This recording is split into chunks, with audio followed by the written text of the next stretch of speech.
Allez, ben, on va commencer. J'espère que les autres parents et jeunes nous rejoindront un petit peu plus tard, en sachant qu'en plus, je commence à entendre les orales. Donc, il ne faudrait pas non plus qu'il y ait, bonjour Madame Poulet, qu'il y ait un gros orage qui nous embête dans la connexion.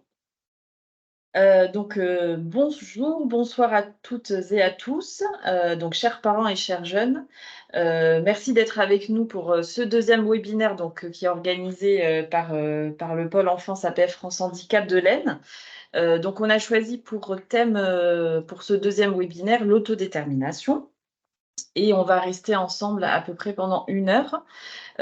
Donc ça va être découpé en 2 temps. Le premier temps, ça sera, une présentation du concept d'autodétermination et dans le deuxième temps, donc premier temps qui va durer 40 minutes et le deuxième temps durera environ 20 minutes et là, ça sera, pour répondre à vos questions si vous en avez. Donc comme, je l'expliquais, vous avez la possibilité, de poser des questions dans la conversation. Donc je pense que tout le monde maîtrise, l'icône conversation puisque vous nous avez tous, rassurés en nous disant que vous étiez bien là et que vous entendiez bien, ce qu'on disait. Et donc l'idée c'est de n'hésitez pas à poser des questions dans la conversation, mais, on y répondra, seulement à la fin, au moment du temps des questions. Donc, je remercie particulièrement, madame Mallet, qui est à côté de moi, qui est la maman de Tom, qui a accepté de témoigner. On aura la chance de voir son témoignage, au cours de la présentation de Philippe. Je remercie aussi, madame Carrette, la maman de Gabriel et madame Berriot, qui est la maman de Mathéo, donc qui ont aussi, accepté de témoigner, dans le cadre de ce webinaire. Donc on aura la chance de voir leur témoignage en vidéo, et peut-être qu'elles nous rejoindront, aussi, au cours de ce webinaire. Donc c'était important pour nous, de vous associer et d'avoir votre témoignage en tant que maman, pour amener votre enfant vers l'autodétermination. Et je remercie aussi Philippe Kieffer, donc mon collègue éducateur spécialisé au CESAD de d'Athis-Soulan, qui, est présent là et qui a accepté d'animer ce webinaire. Donc ce que j'avais envie de vous dire en guise d'introduction, c'est que l'autodétermination, c'est un principe. Mais c'est aussi, un besoin et c'est un droit pour vous notamment, proches aidants et aussi, personnes, qui ont des troubles ou qui occasionnent, des situations de handicap. Mais c'est aussi des compétences, l'autodétermination et c'est des compétences qu'il est nécessaire de développer pour, devenir plus autodéterminé, pour être un enfant, un adolescent autodéterminé ou un adulte, en tout cas autodéterminé, un adulte épanoui. Donc toujours, en guise d'introduction, je voulais vous partager, un document, que je vais présenter tout de suite, si je le vois. Il est là. Phil, est-ce que tu peux me confirmer qu'on voit bien le document? Je te confirme qu'on le voit. Super. Alors, une des idées de l'autodétermination et en tout cas une manière de le définir, c'est que, être autodéterminé, c'est être l'agent causal de sa vie. Alors ça veut dire quoi? En fait, ça veut dire que, quand on est autodéterminé, on est l'auteur, on est l'acteur de sa vie et en fait, l'autodétermination, c'est vraiment, quelque chose qui concerne chaque individu. Quel que soit son âge, quels que soient, ses troubles ou qu'il ait des troubles ou qu'il n'en ait pas. On est tous concernés par l'autodétermination et c'est un processus qui se construit vraiment tout au long de la vie. Et en fait, dans le diaporama que je vous montre, vous voyez, il y a plusieurs photos, et en fait, ces photos montrent comment, le bébé, l'enfant, l'adolescent et cetera, s'autodétermine au cours des différentes étapes de sa vie. Donc par exemple, un bébé qui pleure, c'est un bébé qui, par ses pleurs, va dire: «J'ai faim, j'ai envie d'être câliné, j'ai envie d'être changé» et grâce à ses pleurs, en fait, il va, avoir du pouvoir sur son environnement. C'est-à-dire que, au bout d'un moment, il va comprendre qu'en pleurant et ben, il a la possibilité, de faire intervenir son environnement et donc il a un pouvoir d'agir sur son environnement. Le l'enfant, pardon, qui dit non, vous savez, cette fameuse période où l'enfant va dire non dès qu'on lui demande de faire quelque chose ou à toutes les occasions, beh, c'est là aussi un moment où l'enfant s'autodétermine. C'est-à-dire qu'il est en mesure de dire: «Bah, non, je ne suis pas d'accord», et que là aussi, il est en mesure d'intervenir sur son environnement. Donc on est vraiment sur cette idée-là qu'on retrouve dans l'autodétermination. À l'adolescence, beh, c'est la période où l'adolescent, il va avoir envie de faire ses propres expériences, de faire ses propres choix. Il va s'écarter un petit peu de ses parents. C'est aussi une période où il va pouvoir s'autodéterminer. Et en fait, ça se construit tout au long de la vie. Ça s'apprend, l'autodétermination, et c'est justement en permettant à l'enfant et à l'adolescent de s'autodéterminer que, au moment de la vie d'adulte, il va pouvoir prendre des décisions qui sont plus importantes. Et en fait, si on parle beaucoup d'autodétermination chez les personnes en situation de handicap, c'est parce que, du fait de leurs troubles, elles présentent des difficultés à s'autodéterminer. Parce qu'elles vont pas avoir, elles vont avoir certaines des compétences qui sont un petit peu limitées, et aussi parce que parfois l'environnement, donc l'environnement, c'est nous en tant que professionnels, mais c'est vous aussi en tant que parents. Et bien, finalement, on laisse pas toujours la place, pour l'enfant ou pour l'adolescent à s'autodéterminer. Donc c'est vraiment une des missions que nous, on aimerait, développer au sein du service. C'est pour ça qu'on a choisi le thème de l'autodétermination, vraiment pour vous permettre à vous, en tant que parents, de comprendre, la nécessité de laisser la place à l'enfant de s'autodéterminer.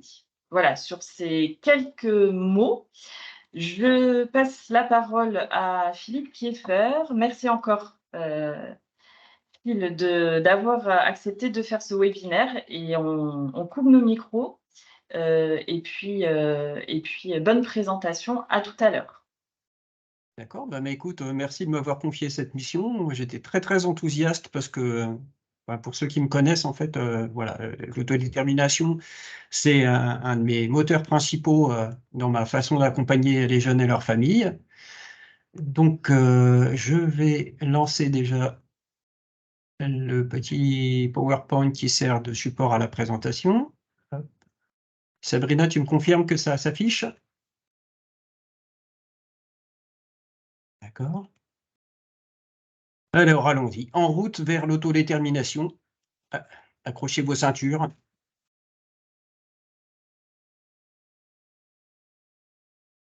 Alors, l'objectif de cette présentation, ben, c'est de le faire déjà avec vous et de transformer un petit peu ce terme qui peut j'ai pas compté les lettres, mais il y en a beaucoup.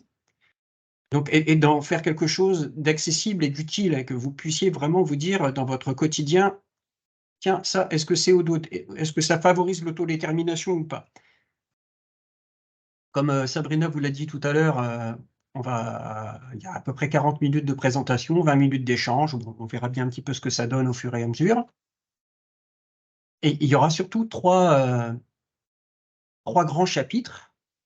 Le premier chapitre qui est quand même assez important, qui est le «quoi», où on va revenir sur toutes les définitions, autour de l'autodétermination et de ses composantes, en essayant d'en faire quelque chose de pas trop fastidieux, de quelque chose que vous pouvez, dont vous pouvez vous emparer, qui correspond un aussi à votre réalité. Et puis, on se posera aussi la question de, bah, pourquoi on détermine, enfin, quels sont les bénéfices, quelles sont les limites de l'autodétermination? À quoi ça sert, hein, finalement?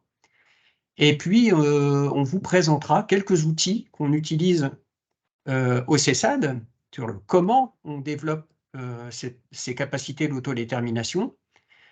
Moi, en tant que jeune, moi, en tant que parent, qu'est-ce que je peux apporter? Moi, en tant que professionnel, qu'est-ce que je peux apporter pour vous soutenir?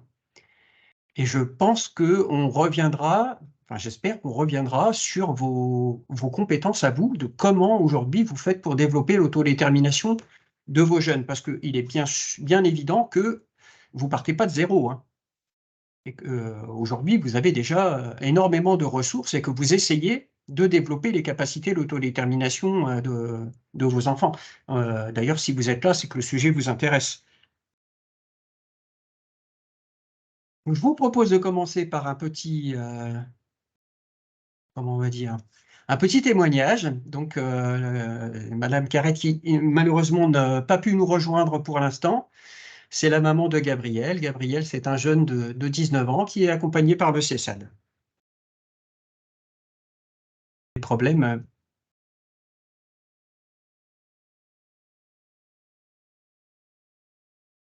Bon, c'est fort dommage parce qu'elle avait plein de choses intéressantes à nous dire, Madame Carrette.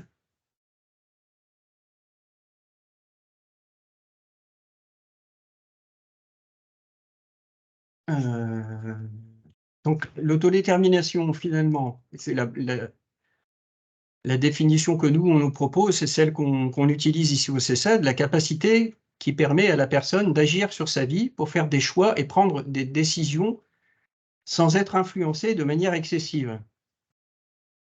Il ne s'agit pas uniquement de pouvoir prendre des décisions, mais d'être en capacité de comprendre et d'anticiper les conséquences de ces décisions. C'est-à-dire qu'en fait, l'enfant, il ne fait pas ce qu'il veut quand il veut. C'est plutôt lui apprendre à construire ses choix et à tenir compte des conséquences de ses choix. Alors, on a discuté un petit peu avec Sabrina d'une illustration qui pourrait correspondre à cette situation. On a la situation de la petite Olivia qui veut absolument aller à la piscine et les parents vont se mettre en quatre, en fait, pour tout organiser pour elle. Ils vont également faire son sac, préparer ses affaires. Bah, en préparant son sac et en lui demandant à chaque fois: «Est-ce que tu es sûr que tu as rien oublié?» Eh ben, en fait, il participe pas à, améliorer son autodétermination. L'idée derrière l'autodétermination, c'est pas uniquement donc de permettre à Olivia d'aller à la piscine, c'est qu'elle puisse, organiser, quel maillot de bain elle va mettre. Qu'est-ce qu'il faut qu'elle emmène, qu'est-ce qu'il faut qu'elle mette dans son sac? Une serviette, des chaussures pour se promener dans le bassin, et cetera, et cetera. Et si elle ne le sait pas, l'organiser avec elle. C'est pas forcément non plus, laisser, l'enfant, tout faire tout seul. C'est, l'accompagner quand il sollicite de l'aide et en le laissant trouver par lui-même souvent ses solutions. Parce que bien souvent, en fait, l'enfant, il est capable de trouver par lui-même ses solutions. L'autodétermination est une notion relative et évolutive. Donc, il n'y a pas des personnes complètement autodéterminées et des personnes qui ne le sont pas du tout. On est souvent dans un entre-deux. Et comme le disait Sabrina tout à l'heure, ce qui vient souvent ralentir le développement de l'autodétermination des enfants qu'on accompagne au CESAD, c'est qu'ils expérimentent un tout petit peu moins de choses ou voire carrément moins de choses que les autres, pour tout un tas de raisons. Et on essaiera aussi d'en parler tout à l'heure parce que vous avez certainement, vous les parents, de très très bonnes raisons de pas forcément laisser vos enfants vivre toutes les expériences. Et c'est évolutif parce que ça dépend de l'âge, parce que ça dépend donc du développement de la personne et puis ça dépend aussi de ses capacités à apprendre et dans différents domaines. Et il y a des domaines où les enfants sont plus motivés que les autres et certains enfants vont être plus motivés par certains domaines, et cetera. Donc c'est vraiment, c'est pas du tout binaire comme notion. Et la notion d'autodétermination, elle concerne tout le monde, quel que soit l'âge de la personne, ses capacités propres et la place laissée par l'environnement. Mais bon, on comprend que plus on a des capacités propres et plus l'environnement vous laisse de la place pour expérimenter, plus vous avez de chances de développer votre autodétermination. Un enfant peut-il s'autodéterminer? Bon, je pense que vous avez déjà un petit peu la réponse, mais on va essayer d'y répondre. Quel que soit son âge, l'enfant porte le désir de réaliser par lui-même des tâches et de décider pour lui-même. Donc, comme le montrait tout à l'heure Sabrina avec ses exemples, un enfant à 2 ans, il commence à expérimenter ce non et à s'affirmer. Mais ensuite, il va vouloir faire. Ce ne sera pas juste décider, ce sera faire par lui-même. «Maman, laisse-moi faire, je fais moi-même, c'est moi qui fais». C'est des phrases que vous avez certainement déjà entendues. Un des besoins fondamentaux d'un enfant, c'est d'éprouver la satisfaction de faire les choses par lui-même, ce qui ne veut pas dire seul, mais sous le regard d'un adulte qui témoigne de sa réussite. Et le mot témoignage, là, c'est aussi un mot très particulier parce que témoigner, ça ne veut pas dire valider. Il y a une petite différence, il y a une petite subtilité. Moi, je remarque très, très souvent que les enfants qu'on accompagne au CESAD cherchent assez souvent la validation de l'adulte. Pas simplement un témoignage ou un renforcement, un compliment. Non, ils cherchent vraiment une validation. Et peut-être que ça a à voir aussi avec le fait que certains enfants, là, ils sont aussi accompagnés en classe et sous la surveillance quasiment constante d'un adulte. C'est une question. L'enfant, donc, à la base, c'est un élément moteur de sa propre autonomie ou indépendance et il va la chercher naturellement. Et ça, bon, c'est quelque chose que vous avez certainement déjà remarqué chez vos propres enfants ou chez vous-même. Les parents ont un rôle important à jouer en permettant et en encourageant. Et on est bien d'accord que c'est pas toujours facile. Alors on a le témoignage là de madame Mallet, on va voir si ça passe.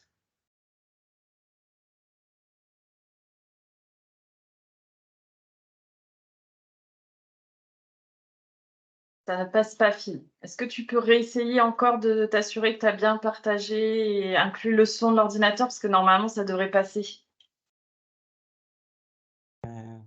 Je fais ça tout de suite. Tu sais quoi? Je vais te rejoindre. Puis madame Mallet nous dira si on entend ou pas. Là, le son de l'ordinateur est inclus.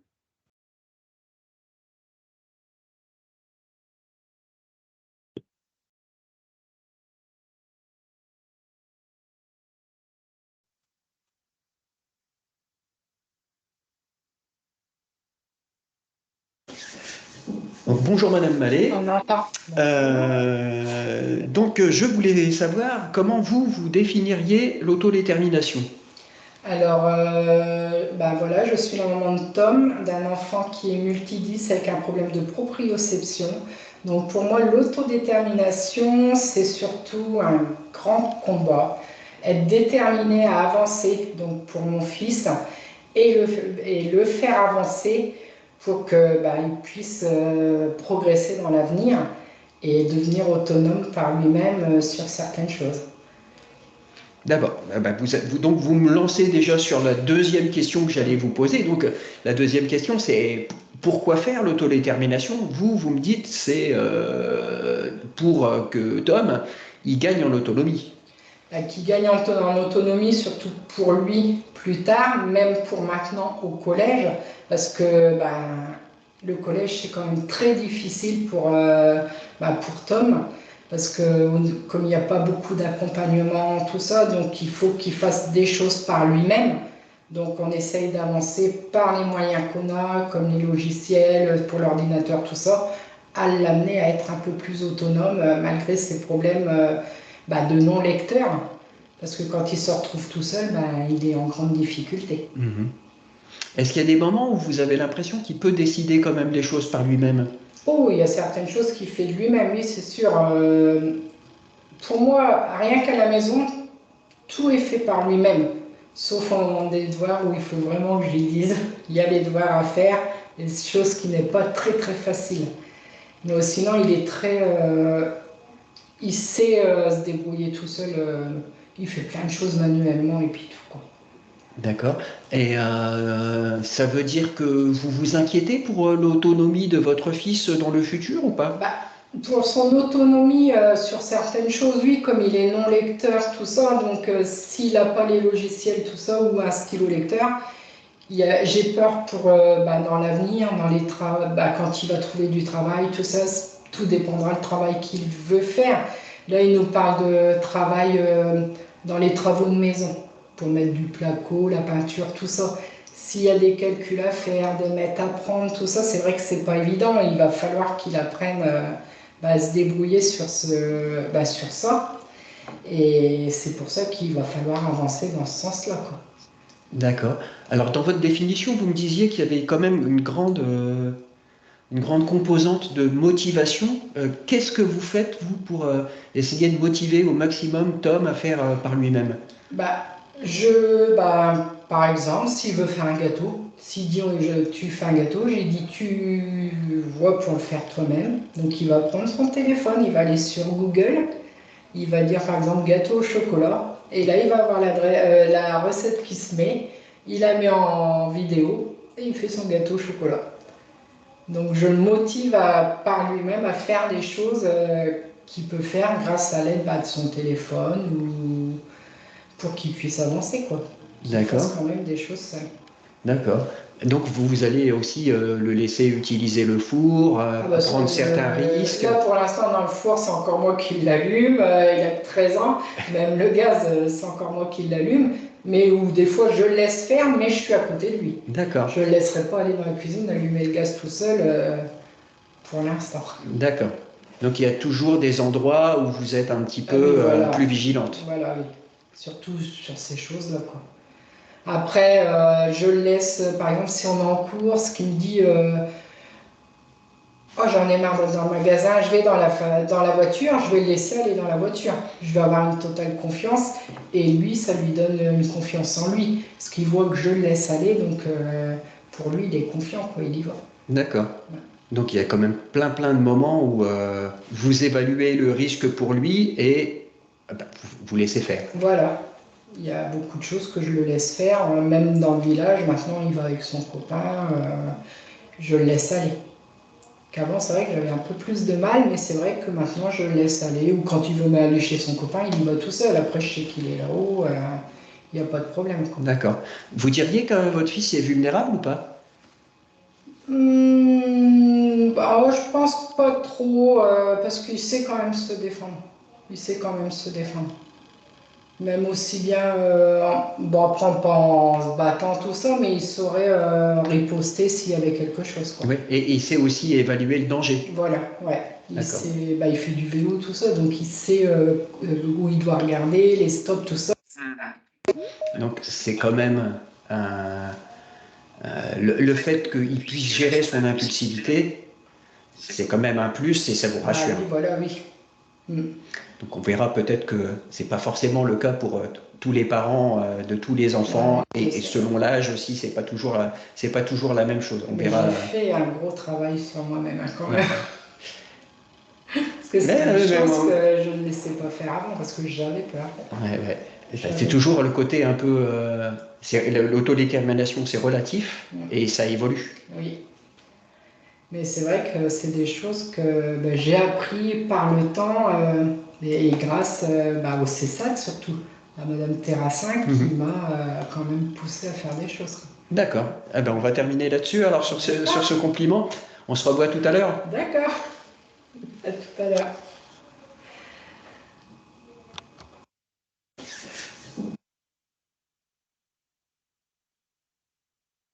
Alors, une illustration rapide quand même. Tom, il apprend à s'autodéterminer. Il peut faire des choix. Il y a un choix de son métier à venir, par exemple, de ce qu'il peut faire dans la cuisine de ses parents. Il peut décider de faire un gâteau et il peut décider même de le réaliser. Enfin, il peut même le réaliser tout seul, avec une petite aide de maman pour allumer le four. Il peut faire des activités qui lui plaisent, faire du vélo avec les copains, faire une recette. Il apprend à s'organiser et il utilise.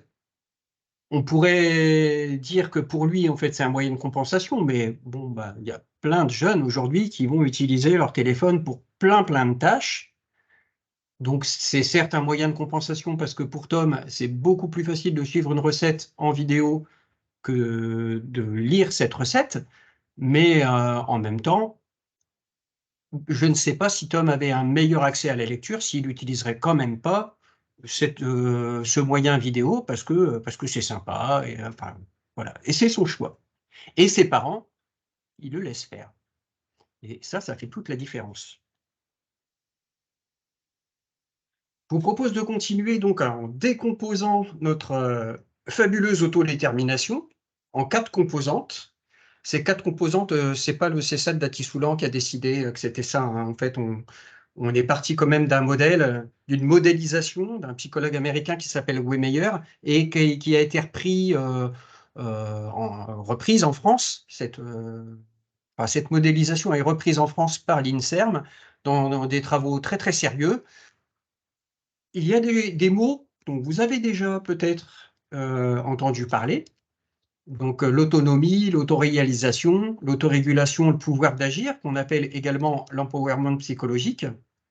Donc ces quatre composantes, il est possible qu'à certains moments, vous les retrouviez dans les PIA de vos enfants, parce que ce sont des points d'appui très précis où le CESAD se propose d'intervenir. L'autonomie, qu'on va redéfinir ici, capacité de prendre des décisions avec la possibilité de demander de l'aide seulement quand on le décide et quand on en a besoin. Donc c'est la personne elle-même, une personne dans sa volonté d'être autonome, qui va demander de l'aide. Ce n'est pas la personne aidante qui va dire « là, tu as besoin d'aide », c'est la personne qui a peut-être besoin d'aide qui va dire à certains moments « bah là, je me débrouille et là, je crois que je ne vais pas y arriver ». Ça requiert de l'habitude et de l'entraînement. On n'est pas autonome comme ça du jour au lendemain, ça se fait très très progressivement voilà, au cours du développement des enfants et puis après à l'âge adulte. Il y a encore des choses qu'on apprend. Quelle différence entre autonomie et indépendance? Alors, je suis désolé, peut-être que je vais un petit peu vite, mais on a un timing assez serré.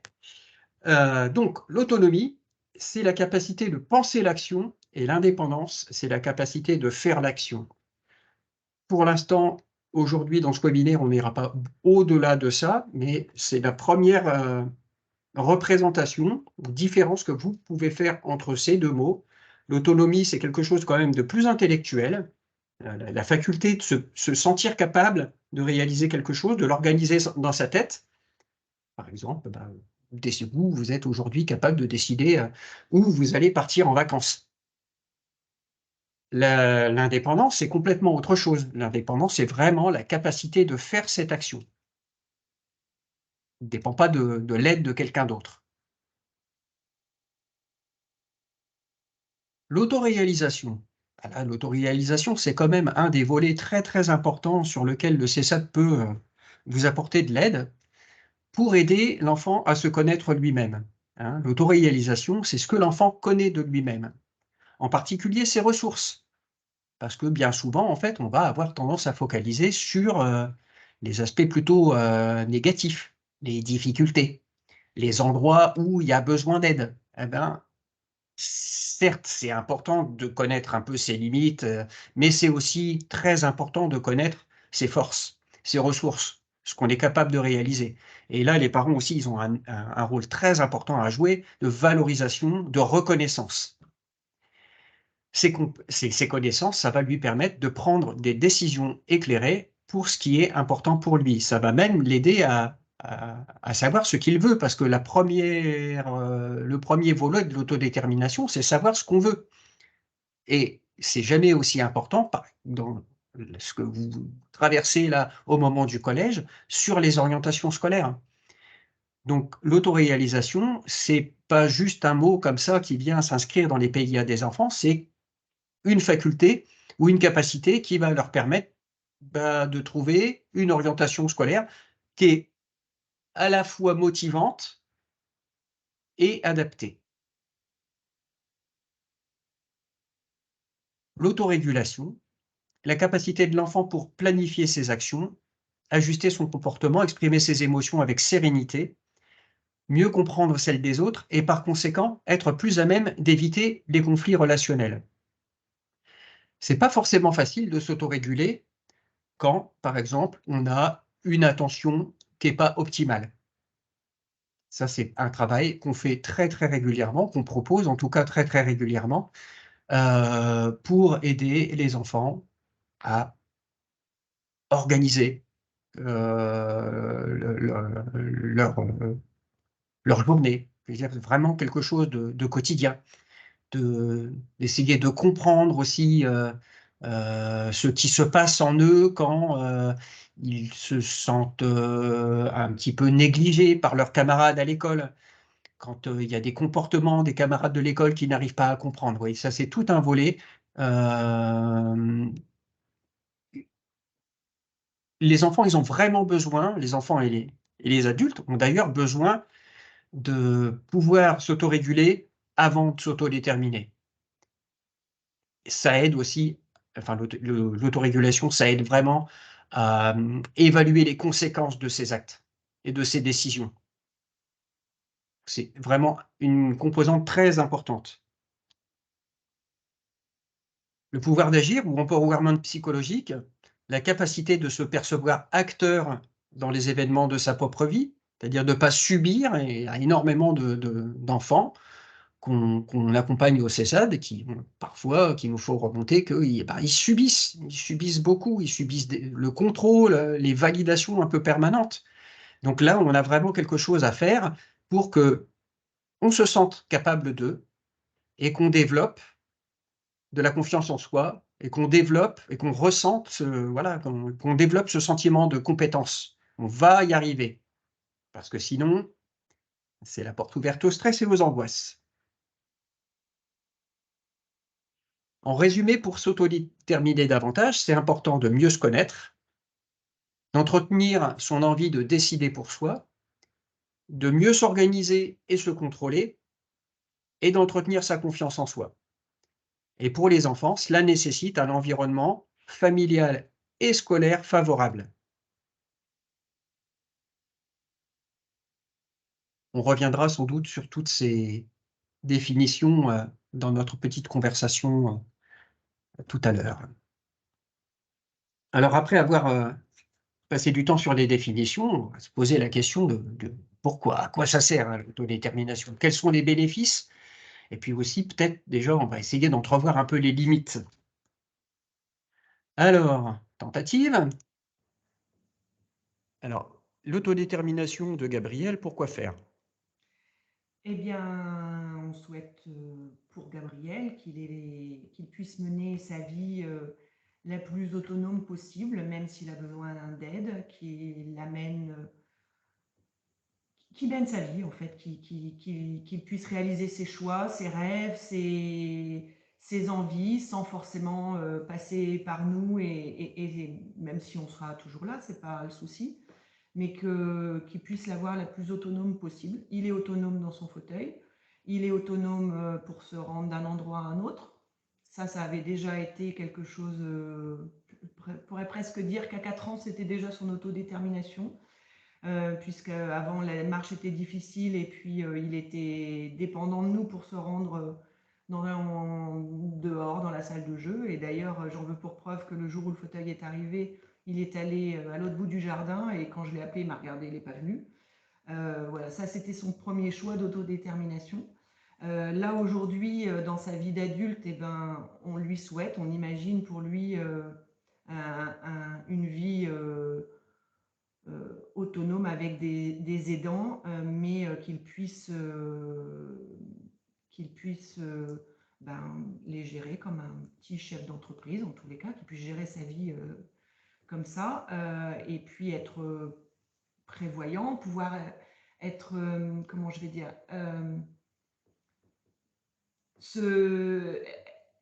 pouvoir distinguer les soins qui pourraient être des fois malveillants aussi, pouvoir se protéger, en fait, c'était ça aussi. Dans l'autodétermination, j'ai ça, être en capacité qu'il soit en capacité de se protéger, que ce soit pour les soins qu'il doit avoir, dire voilà, il faut que je fasse l'alpha, il faut que je mette mes attelles, mais aussi peut-être se prémunir de gestes malveillants qui pourraient ou pas arriver en tous les cas. D'accord. Vous voulez dire que la vulnérabilité, ça peut être une limite à l'autodétermination? Dans ma vision de maman, oui, forcément. C'est peut-être ma limite aussi à le laisser peut-être s'autodéterminer complètement. C'est qu'on a envie de le protéger, tant sur le plan des soins que sur le plan de l'extérieur d'ailleurs, même pour traverser la route. Il n'arrête pas de me dire mais c'est bon, je sais. Ben non, moi quand je le vois arriver sur son fauteuil tout bas à hauteur des voitures, ça me pose question sur est-ce qu'il peut vraiment ne pas se mettre en danger, en tous les cas quand il va traverser. C'est pas son regard, c'est le mien. Ça veut dire que quand on met en place de l'autodétermination, pour les parents, il y a une prise de risque, un détachement à avoir. Il y a déjà un lâcher-prise. Alors, c'est le mot à la mode, mais c'est le lâcher-prise. Je témoigne aujourd'hui, mais pas pour dire qu'on y est arrivé, pour dire qu'on est en chemin et que c'est pas simple. Il y a un lâcher-prise vers et puis faire confiance et puis une prise de risque, oui, bien sûr. D'accord. Et Gabriel, lui, il doit aussi se saisir de cet espace de liberté que vous lui laissez, qui ne fait pas forcément. Ben, je pense qu'on a pris des habitudes, hein. Il a 19 ans, donc on a pris des habitudes confortables. C'est peut-être pas non plus dans son tempérament de dire je fais ce que je veux quand je veux. Parce qu'effectivement, pour pouvoir faire ce qu'il veut quand il veut, ça peut être qu'avec des aides extérieures. Donc ça, on a commencé à mettre en place. C'est peut-être un peu plus compliqué parce qu'on est isolé en milieu rural aussi. En ville, peut-être que ça serait, peut-être que j'idéalise, peut-être que ça serait plus simple avec les transports en commun. Oui, il faut qu'il s'en saisisse. Est-ce qu'il le souhaite complètement? Je ne sais pas encore. En tous les cas, on essaye de lui donner les cartes, peut-être. Voilà, on est sur le chemin. Merci à vous. Merci à vous aussi.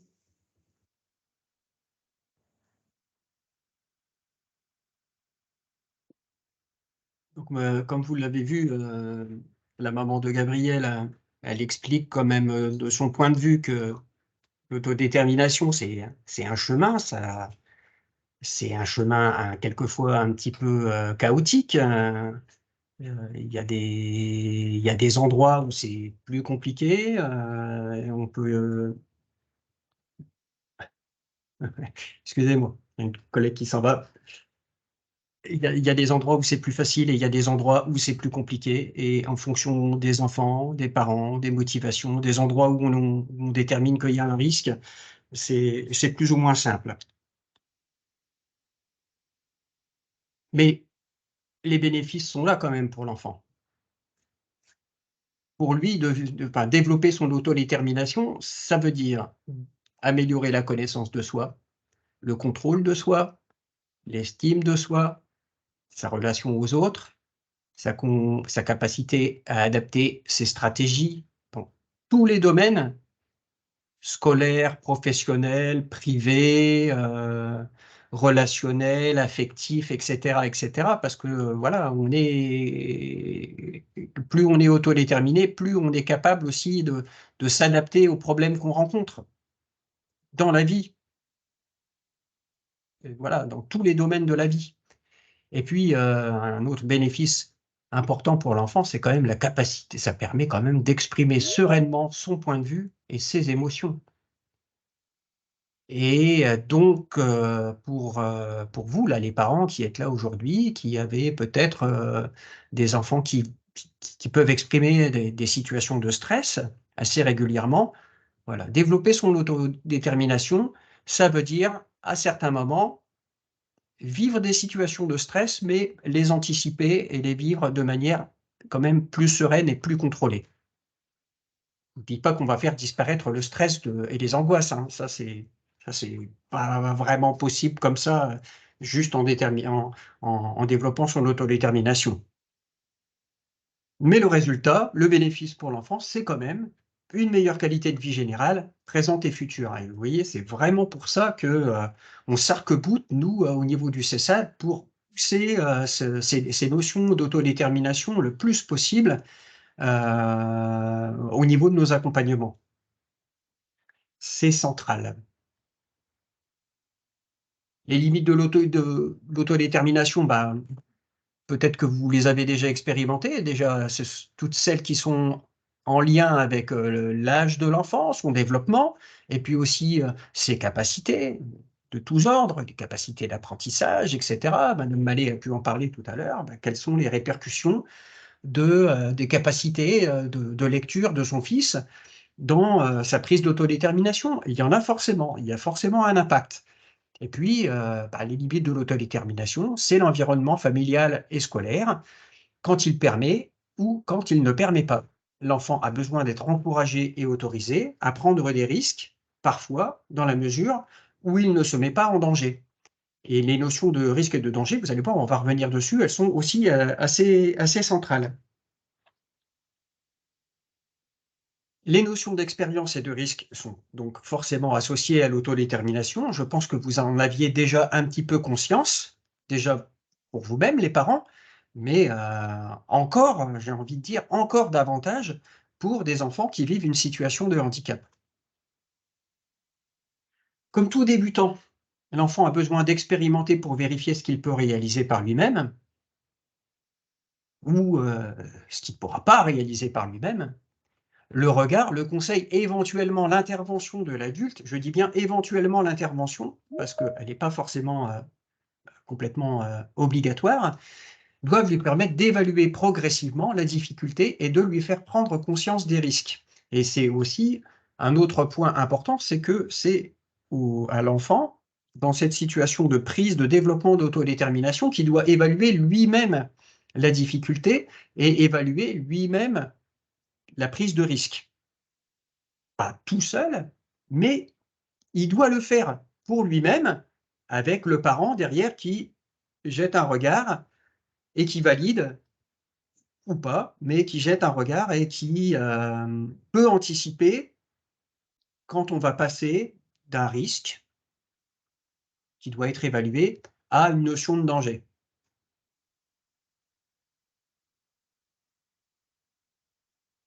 Les apprentissages sont faits d'essais et d'erreurs.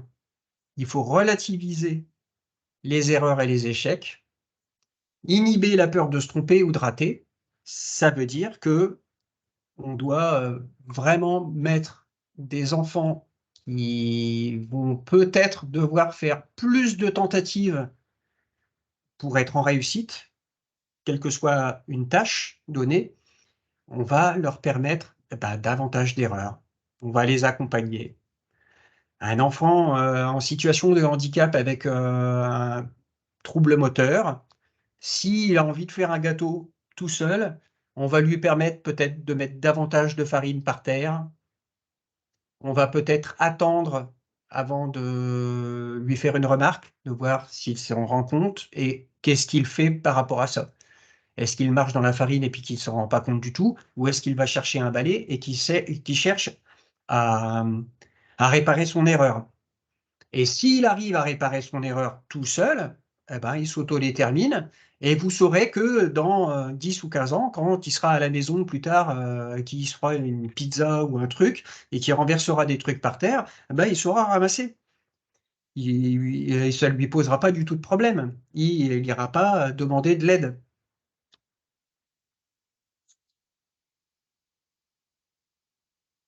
Je vous propose de poursuivre avec le témoignage de la maman de Mathéo. Bonjour Madame Berriot, je voudrais que vous puissiez nous présenter votre fils Mathéo et puis nous dire un petit peu où il en est de son autonomie. Alors Mathéo, c'est un petit garçon de 7 ans qui présente des difficultés donc au niveau, au niveau de l'hyperactivité. Donc il a été diagnostiqué il y a quelques temps maintenant, donc il est sous traitement.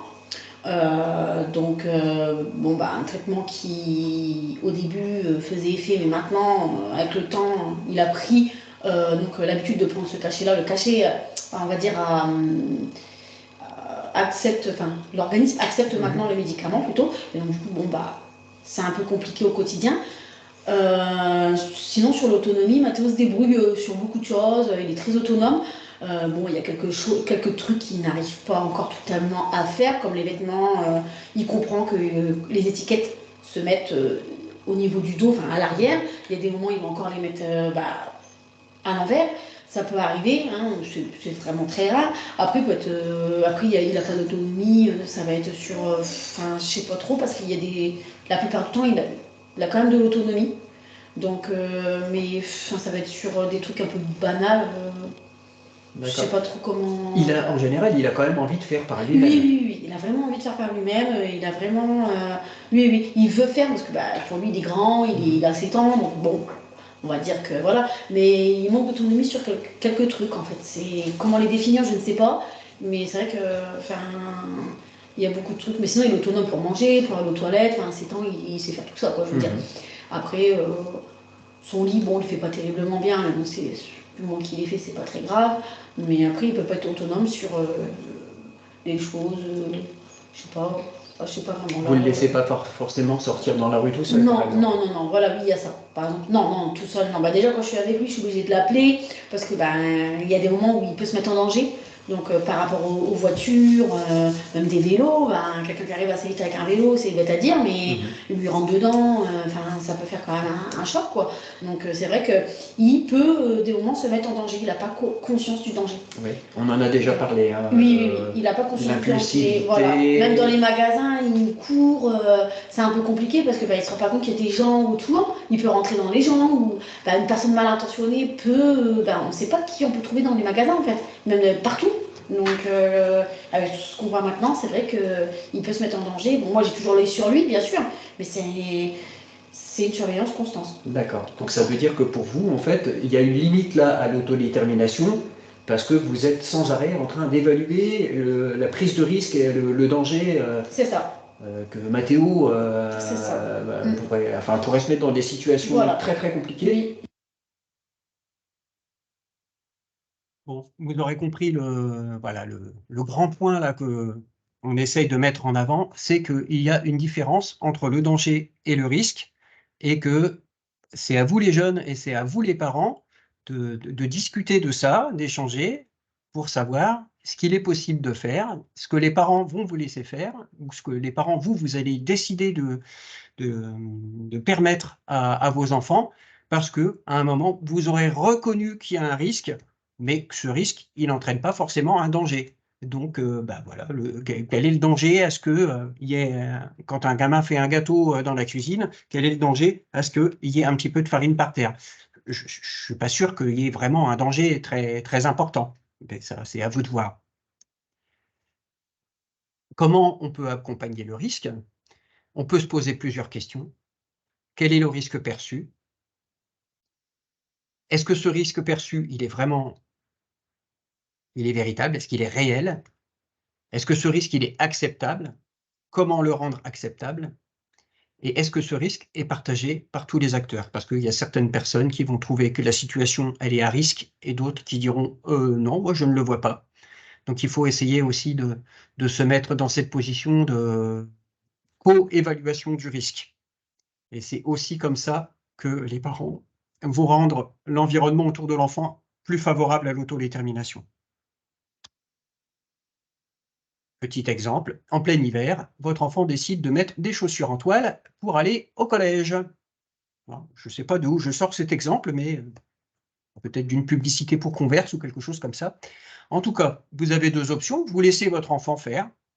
Donc, il va au collège avec ses baskets en toile. Il va peut-être se rendre compte des conséquences de sa décision. Il va peut-être avoir froid aux pieds, et donc il se rendra compte de son erreur, ou pas. Et puis, vous pouvez décider aussi de ne pas le laisser faire parce que vous estimez que le risque de tomber malade est trop grand. Et pour des enfants avec des insuffisances respiratoires, ça peut être un risque vraiment important. Je pense à la maman de Gabriel. Je ne sais pas si elle aurait laissé Gabriel aller à l'école pas spécialement trop couvert. Vous voyez, en fonction de chaque situation, on peut évaluer le risque de manière très différente. Il nous reste quelques minutes sur cette présentation. Assez rapidement, on va vous présenter quelques outils qui permettent de développer cette autodétermination, la grande question du comment.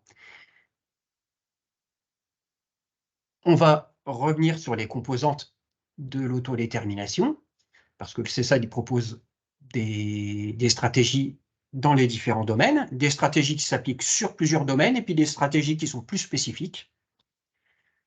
Pour développer l'autoréalisation qui permet à l'enfant de mieux se connaître, on l'aide à évaluer toutes ses compétences et toutes ses ressources. Et un des outils qu'on utilise aujourd'hui, dont vous avez déjà peut-être entendu parler, c'est les octophones.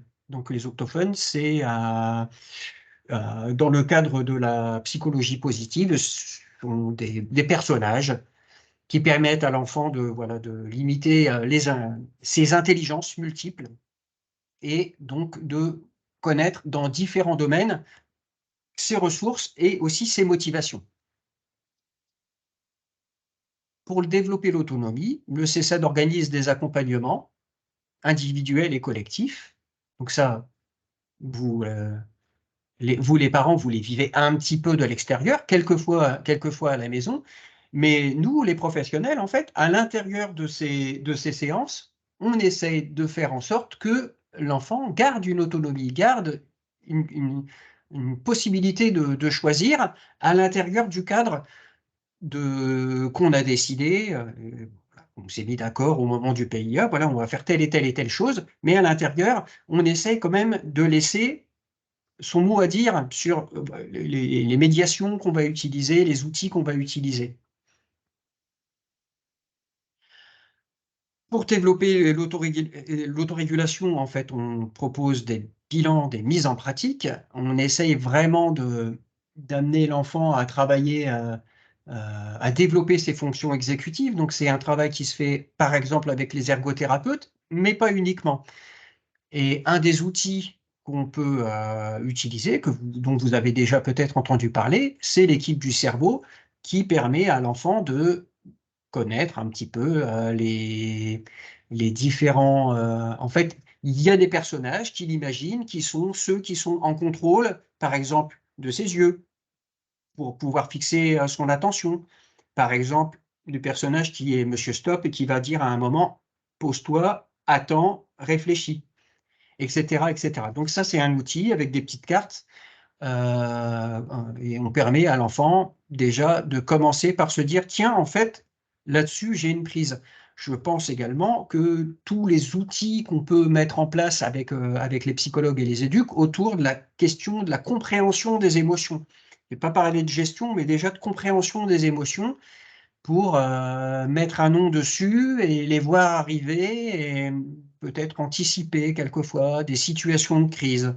Et là-dessus, on peut essayer d'améliorer les choses, et tout en permettant à l'enfant aussi de décider et d'évaluer et de se dire, là, en fait, si je fais ça, ça risque de créer une crise, donc je ne vais pas le faire.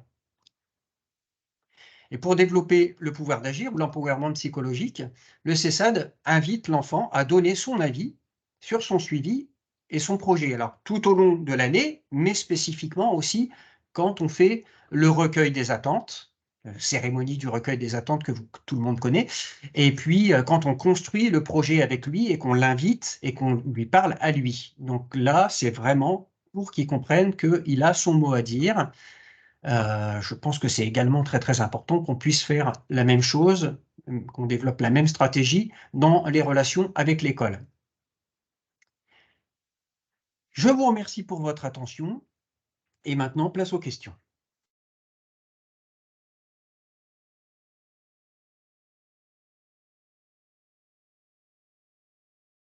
Merci beaucoup.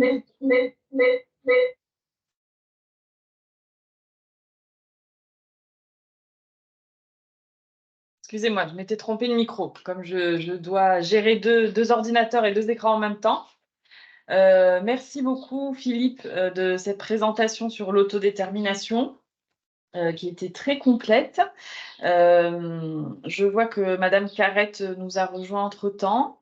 Donc, comme je vous le disais au début de la réunion, Madame Carrette et Madame Mallet et Madame Berriot ont accepté bien gentiment, et je les en remercie encore, de témoigner autour de cette question de l'autodétermination en tant que maman. C'est pour ça que c'était important pour nous de faire ça avec vous. Et donc, on a diffusé ces témoignages. Donc, voilà, s'il y a des questions, on pourrait éventuellement vous permettre d'y répondre si vous le souhaitez. Mais voilà, là, ça laisse place aux questions, aux commentaires, toute autre chose que vous aimeriez partager avec nous pendant encore quelques minutes, même si on a pris un petit peu de retard. Je pense que c'est important, si vous en êtes d'accord et si c'est possible pour vous, qu'on puisse continuer encore quelques minutes. Donc, pour poser vos questions, soit vous levez la main, ou alors vous avez la possibilité de poser une question en cliquant sur l'onglet « Conversation ». Et je suis en train d'autoriser les micros à tout le monde et les caméras. Donc, si vous le souhaitez, vous pouvez même prendre la parole et pour ça, il faudra que vous activiez votre micro.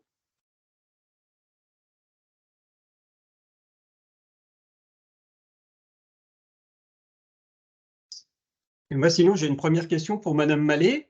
Vous qui avez, on s'est vu assez rapidement quand même sur la préparation de ce webinaire.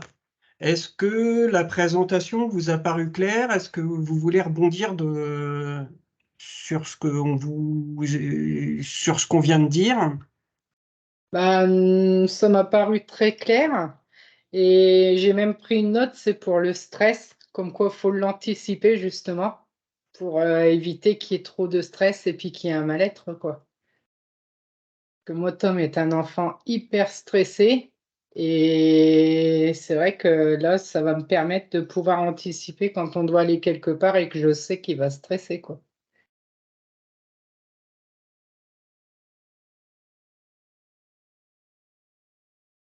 C'est vrai que C'est déjà quelque chose que vous enfin, faites. oui, les Oui, émotions, c'est déjà quelque chose que c'est vous déjà faites. quelque chose qu'on fait. Quand on doit aller chez le dentiste, on le prépare, mais bon, ça ne l'empêche pas de stresser. Et ça lui donne même des maux de ventre, quoi. Ça lui D'accord. donne des maux de ventre, au point où il s'en rend vraiment malade, quoi. Donc, on lui dit que il sait que ça lui fera pas mal parce que c'est juste une dent dévitalisée qui est morte. Mais il se met des choses dans la tête et il stresse. Après, les émotions, on ne peut pas les contrôler, en Non. fait. Donc, C'est ça c'est le vrai que problème. ce stress dont vous parlez, c'est quelque chose qu'on ne peut pas contrôler.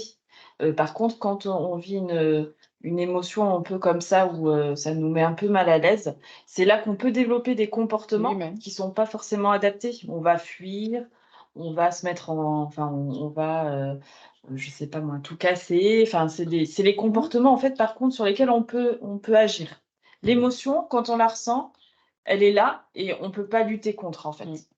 Donc c'est normal qu'il y ait cette émotion. Il faut rassurer sur l'enfant et dire: «Mais c'est normal que tu sois un petit peu stressé, Bah oui.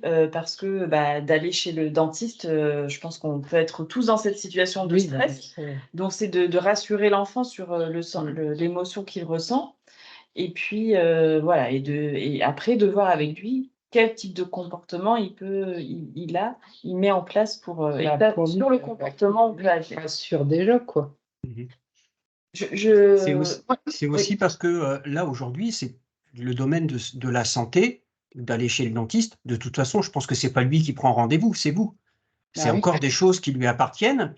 Et peut-être, je ne sais pas, peut-être que vous vous dites, bah, je ne sais pas combien de temps c'est moi qui vais m'occuper des rendez-vous de dentiste de Tom. Mais vous doutez bien que dans 10 ou 15 ans, enfin, j'espère que c'est plus vous qui prendrez les rendez-vous chez le dentiste de Tom. Ah bah Et moi aussi. dans la démarche d'autodétermination, il y a aussi cette projection assez loin de se dire, oui, aujourd'hui je le fais, aujourd'hui je continue à le faire.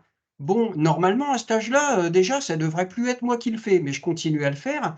Et à quel moment, en fait, on se dit, mais non, non, là, non, là, non, là, non, c'est toi qui fais, quoi. C'est ta santé, c'est tes dents. Écoute, si tu veux pas aller chez le dentiste, on n'y va pas. Mais je vous dis pas que c'est ça qu'il faut faire, hein. Je vous dis qu'il y a cette démarche-là aussi en tant que parent, de se représenter qu'à un moment, l'enfant, il va rester notre enfant toute notre vie, mais à un moment, ça va quand même devenir un adulte et il faut le préparer petit à petit à faire, à prendre toutes ces tâches. Je pense qu'aujourd'hui, pour Tom, il n'est pas encore tout à fait à l'âge où il peut prendre en charge toutes les questions de santé. Mais vous, en tant que parent, et moi en tant que parent aussi, je ne peux pas ne pas me dire à un moment, aujourd'hui, ça se passe comme ça, plus tard, en fait, petit à petit, c'est toi qui vas t'occuper de ça. Et est-ce que ça va être possible? Avec les enfants lambda, en général, on ne se pose pas trop la question. Avec un enfant qui peut développer énormément de stress dans son rapport avec le médical, en particulier, là, par exemple, avec un dentiste, là, on peut se poser la question de savoir, bah, combien de temps ça va durer, quoi? À quel moment, en fait, moi, en tant que parent, je vais pouvoir poser ça et lui confier sa propre santé? effectivement, je te rejoins, Phil et puis, je pense aussi peut-être qu'on peut revenir sur, cette distinction entre, autonomie et indépendance. parce que c'est vraiment une distinction qui est hyper importante. Ouais, Phil, tu l'as bien présenté à travers ton intervention, mais je voudrais quand même revenir dessus parce que souvent on confond autonomie et indépendance. Effectivement, comme l'a décrit Philippe, c'est pas la même chose. Et la capacité de faire seul, c'est l'indépendance. Alors, on accompagne des jeunes au service avec différents profils et avec différents troubles. Il y a certains jeunes pour qui l'indépendance, la capacité de faire seul, ça va être possible. Je pense par exemple à Tom qui est indépendant sur les actes de la vie quotidienne. Et je pense à la situation de Gabriel où lui, il est limité physiquement, il est limité sur le plan moteur, donc sa capacité d'indépendance, elle est fragilisée. Ça veut dire que pour certains actes de la vie quotidienne, il aura toujours besoin d'une aide humaine. Néanmoins, on peut travailler sur ses capacités d'autonomie. Je vous rappelle, l'autonomie, c'est la capacité de penser l'action. C'est-à-dire que pour un jeune qui présente une déficience motrice assez importante qui va impacter son quotidien, eh bien pour autant, c'est pas parce qu'il va être dépendant qu'on ne dira pas qu'il est autodéterminé, qu'il n'est pas autodéterminé, pardon. Et on va venir valoriser cette question de l'autonomie. Ok, c'est difficile pour toi de t'habiller seul, par exemple, de faire cet acte indépendant de s'habiller. Par contre, on te donne la possibilité de choisir et d'être autonome du moment où tu as envie de t'habiller, des vêtements que tu vas porter. Vous voyez la différence entre les deux. Donc, quand on est autodéterminé, c'est pas qu'on est indépendant, c'est qu'on a la capacité de prendre des décisions pour ce qui est important pour soi. Alors peut-être que Gabriel, ça l'intéresse pas trop en fait les vêtements, qu'il préfère déléguer ça à sa maman sur le choix des vêtements. Mais en tout cas, nous, on a tout intérêt, nous, c'est-à-dire nous les professionnels de l'accompagnement et aussi les parents, on a tout intérêt à dire, bah oui, alors d'accord, je comprends, c'est difficile, tu ne peux pas t'habiller seul, mais par contre, tu peux choisir tes vêtements, tu peux choisir à quel moment tu t'habilles. C'est pas moi qui vais décider que tu dois t'habiller au moment du lever, par exemple. C'est toi qui es en mesure de décider de ça. Et quand on parle d'autodétermination, on parle bien de l'autonomie et pas de l'indépendance, en fait. Alors, c'est important aussi pour être autodéterminé d'être indépendant, mais sur le modèle de Weymeyer, lui, il vient insister davantage sur la capacité de penser l'action.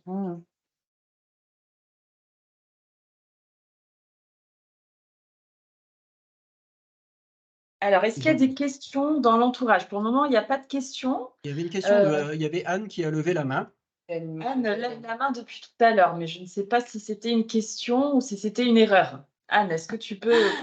Non, c'était un petit peu une erreur, j'ai un peu cafouillé, mais en fait, moi, je voulais vraiment remercier Philippe pour son éclairage au niveau de l'autodétermination. Je voulais remercier aussi les mamans qui ont participé par leur témoignage. Je trouvais ça très intéressant. Et du coup, moi, je pensais à un jeune que j'accompagne au niveau de l'équitation. Et du coup, voilà, ça me fait poser des questions par rapport à cette autonomie, l'autoréalisation, l'autorégulation, le pouvoir d'agir. Je me dis, bah, tout compte fait, c'est un enfant qu'on dit autonome, et en fin de compte, il est plutôt indépendant qu'autonome. Il est plutôt en recherche au niveau autoréalisation, en fait. Donc, je trouvais ça intéressant, ce webinaire, parce que du coup, ça me pointe certaines choses. Et en fait, j'ai l'impression que l'autodétermination, ça fait un peu comme un escalier, en fait. On a plusieurs, à chaque fois, il faut monter des marches, et puis pour essayer d'aller un petit peu plus loin à chaque fois, quoi. Oui, tu as raison, c'est très, très évolutif. Oui, c'est ce que je me... Enfin voilà, là vraiment, tu as vraiment mis le doigt là-dessus, je trouve, et c'est intéressant en fait. Mais du coup, voilà, quand on parle d'enfants qui sont autodéterminés, enfin, je pense à un suivi qui s'est arrêté, où on dit, ah, bah, il est autodéterminé. En fait, c'est pas vraiment de l'autonomie. Il a pris la décision, par exemple, d'arrêter les séances, mais je pense pas qu'il ait pensé vraiment à la conséquence, en fait. Donc, du coup, on peut pas dire qu'il est autodéterminé. Alors, je me permets de présenter Anne Moreau, donc, qui est une de nos collègues qui est psychomotricienne au CESAD de Guise, qui nous a rejoint depuis maintenant 2 ans, je crois, 1 an et demi, 2 ans. Et c'est vrai que ça me donne l'occasion aussi de remercier toute l'équipe, parce que là, par l'intermédiaire de Anne, mais aussi en présence de Philippe, voilà, Anne qui a activé sa vidéo, merci. C'est un énorme travail qu'on met en place depuis plusieurs années au sein des CESAD. Il a d'abord fallu que nous-mêmes, on s'approprie en fait ce concept d'autodétermination pour pouvoir vous en parler, pour pouvoir en parler aux jeunes. Et voilà, et c'est un processus qui se construit. On n'a pas encore fini de tout explorer au niveau de l'équipe, mais en tout cas, on est très content parce qu'aujourd'hui, dans les projets personnalisés, il y a déjà des objectifs autour de l'autodétermination. Vous trouvez certainement des objectifs autour de l'autoréalisation, l'autorégulation. Tout ça, c'est des choses qu'on essaie d'aborder avec vous progressivement. Et ça a été aussi l'idée de faire ce webinaire pour vous permettre de comprendre dans sa globalité ce que c'est que l'autodétermination, donc à travers les témoignages de la maman de Gabriel, la maman de Tom et puis la maman de Mathéo, mais aussi à travers voilà, une intervention où on venait vous présenter un petit peu le principe d'autodétermination. Voilà. Et donc, on a aussi créé un livret de présentation au sein du service en équipe pluridisciplinaire. Et c'est un livret qui peut-être vous a déjà été présenté, ou en tout cas qui va vous être présenté prochainement par le référent de votre enfant, donc l'éducateur spécialisé qui suit votre enfant. De manière globale, c'est plutôt l'éducateur spécialisé qui vous présentera ça. Avec cette présentation, c'est une définition de chaque compétence et de voir comment nous, au CESAD, on peut développer cette compétence chez votre enfant, comment vous, en tant que parent, vous pouvez développer cette compétence chez votre enfant. Et voilà, ça se traduit comme ça, de la même manière pour chaque compétence. Donc, c'est un livret qui vous sera présenté d'ici peu. Je me permets de relancer un petit peu les uns et les autres pour savoir si vous avez une question. Madame Carrette, je vois que vous êtes connectée. Je ne sais pas si vous seriez disponible pour éventuellement nous faire un petit retour de cette présentation qui a été faite par Philippe. Et j'en profite vraiment aussi pour vous remercier pour votre témoignage. Avec plaisir. En fait, vous avez tout dit, donc c'est difficile de rebondir et de poser des questions. Je suis un petit peu émue parce que ça réveille tout le travail qu'il nous reste à faire. Et donc voilà, je suis plutôt sur ce sentiment-là. J'entends bien, on en a déjà beaucoup parlé avec Phil et il a toujours été sensible. Enfin, il a toujours travaillé à nous sensibiliser là-dessus et Dieu sait que ça fait longtemps et de bonheur. Et... Vous êtes en train de dire que je suis vieux, c'est ça? Je suis vieille avec vous, donc ça va. Mais ouais, c'est vraiment l'aboutissement en fait. Excusez-moi. Ouais, il y a encore un... Voilà. Vous avez, dans votre témoignage, vous l'avez bien dit, hein, c'est un chemin, quoi. Ça... Et toi, Anne, tu le vois un petit peu comme un escalier, mais voilà. Parcours, chemin, escalier, il y a des embûches, il y a des risques, il y a des dangers. Mais je crois que le principal danger, en fait, c'est de ne pas aller avec nos enfants en situation de handicap ou pas, de ne pas les laisser s'autodéterminer, hein, et de penser à leur place. C'est ça vraiment le risque principal. C'est sûr que même si... D'évaluer en permanence à leur place, de valider en permanence à leur place. C'est ça. C'est plus confortable, oui et non, hein, de faire les choses à leur place. Ça ne l'est pas au quotidien, au moment T, mais ça demande un vrai effort. Voilà. Le lâcher prise, c'est le mot que j'ai dit et que je pense. Vous connaissez l'exemple très simple pour faire ses lacets, hein, quand les enfants apprennent à faire leurs lacets, si le matin, on ne les laisse pas exercer leur apprentissage et que tous les matins, en fait, maman ou papa fait les lacets parce que ça va plus vite et puis vite, on est en retard pour aller à l'école et machin, bah, l'enfant, il apprend jamais à faire ses lacets, hein. Puis au bout d'un moment, en fait, ça va le gonfler de faire ses lacets. Ah bah, je préfère c'est toi, quand c'est toi qui les fais, en fait, ils sont mieux faits. Et puis ils tiennent plus longtemps. Et puis voilà, en Mais fait, ça demande c'est aussi bête que ça. ça demande un effort, en fait. Enfin, en ce qui me concerne, ça demande un effort. Sur des enfants plus, comment je vais dire, plus classiques, c'est les choses, en fait, des fois, enfin, je vois avec ma deuxième, ils nous laissent pas le choix, quoi. En fait, à un moment donné, c'est la fameuse crise d'adolescence, ils nous envoient promener pour dire, non, mais là, je vais faire aussi.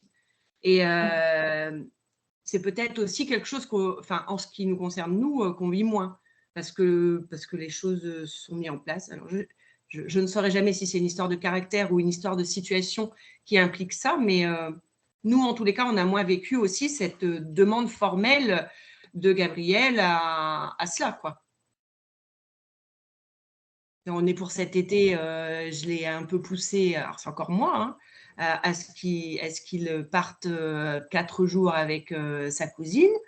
Il faut que je provoque les rendez-vous, que je relance. Là, dimanche, j'ai dit, écoute, si c'est pas acté ce week-end, tu fais une croix dessus, parce que déjà que c'est compliqué d'avoir des endroits accessibles à moins de 4 semaines. Voilà, il faut s'affoler un petit peu. Et voilà, il faut toujours aussi, nous, on le vit vraiment comme, c'est pas forcément, j'ai pas l'impression que ça soit une demande de Gabriel, ou alors il le voit pas, c'est sûr qu'il le voit pas du tout avec le même prisme que nous, hein, ça c'est certain. Et quel est le risque pour lui?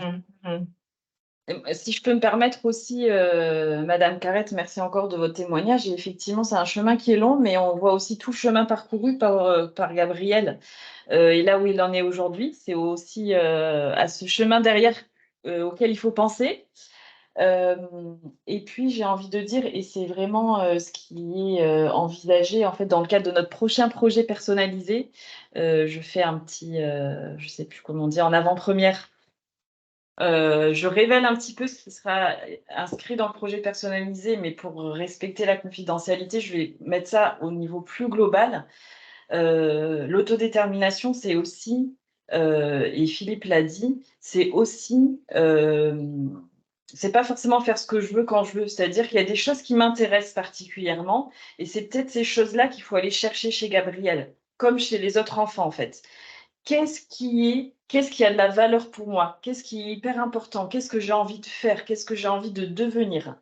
Et ça, c'est vraiment la compétence d'autoréalisation. Qu'est-ce qui me tient à cœur? Quelles sont mes valeurs? Qu'est-ce qui est important pour moi? Est-ce que ce qui est important pour moi, c'est d'organiser mes vacances avec ma cousine? Ça, c'est quelque chose que je peux déléguer à maman. Par contre, ce qui est important, c'est que lui, il soit en mesure Oui, je suis d'accord. voilà, de faire des choses qui lui conviennent et vraiment de dérouler toutes ces compétences autour de l'autodétermination. Et peut-être qu'il y a des choses pour lesquelles il se sent plus motivé, il se sent plus légitime et il se sent plus capable de faire, de décider que d'autres. Et c'est ça qu'on va aller chercher chez Gabriel, comme on va aller chercher chez les autres enfants. Pour nous, la première marche, c'est permettre à l'enfant de se comprendre, permettre au jeune adulte, à l'adolescent, de savoir qui il est et de savoir qui il a envie de devenir. Et voilà, ça c'est un chemin qu'on va aller explorer de manière générale avec tous les enfants. C'est une belle conclusion, on dirait, hein. Oui. Puis en tout cas, moi, je félicite les mamans présentes qui sont vraiment à fond dans l'autodétermination, parce que c'est vrai que nous, en tant que professionnels, quand on veut faire avancer l'enfant et puis que les parents ne sont pas forcément en accord, c'est parfois un petit peu compliqué, quoi. C'est sûr que je pense à un enfant qui voulait apprendre à monter l'escalier seul et bon, à descendre l'escalier tout seul. Et la maman, on n'a pas su passer le cap de cette peur-là. Et c'est vrai que c'est pas facile pour vous. Et je dirais que c'est pour ça qu'à 19 ans, Gabriel Moi, je tenais à ce qu'il y ait toujours ce suivi du CESAD, même si on est en études supérieures et qu'il y a déjà beaucoup de choses qui ont été faites, parce que, en fait, vous permettez aussi un regard extérieur sur nous-mêmes, en fait, de prendre du recul. Alors oui, on peut le faire d'une autre façon, hein, mais alors on entend ou pas à certains moments, mais ne désespérez pas, peut-être que c'est juste le moment qui est mal choisi pour cet enfant dont vous parlez. Mais ça nous permet d'avancer aussi, d'avoir vos regards posés, extérieurs, tout en connaissant particulièrement bien nos enfants. Ce qui n'est pas forcément le cas. Alors, il peut y avoir les enseignants, certains enseignants, ça peut être la famille, mais pas toujours et pas que, parce que voilà. Et en tous les cas, on peut aussi vous dire et partager des choses qu'on ne peut pas forcément partager avec notre entourage. Donc, merci. Merci, encore merci. Merci. Aussi parce qu'on fait tout ça, parce que vous êtes là aussi aujourd'hui dans ce webinaire et aussi à travers vos témoignages.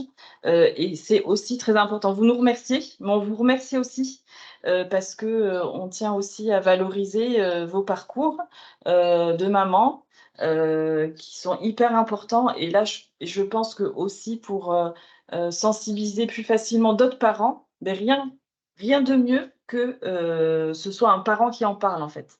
Nous, c'est bien, nous, on vous apporte quelques supports théoriques et pratiques. Alors, je ne dis pas qu'on ne fait rien en CESAD. Et je remercie encore mes collègues pour tout le travail qui est mené dans le sens de l'autodétermination, parce que je vous assure que je rabâche le mot autodétermination tous les jours, plusieurs fois par jour. Mais en tout cas, voilà, c'est rien de mieux pour d'autres parents que de comprendre ce qu'est l'autodétermination à travers le témoignage de vous en tant que parent. Donc, merci encore. On va conclure, on est obligé. En tout cas, j'espère que ça a convenu ce format un petit peu webinaire. On espère pouvoir en faire d'autres. On remercie tous les parents qui nous souhaitent le bonsoir dans les conversations. Merci d'avoir été présents. Et puis, on continue sur le chemin ensemble. C'est beau. Merci. Je finis avec ça. Merci beaucoup. Bonne soirée. Merci à tous. Bonne soirée. Au revoir.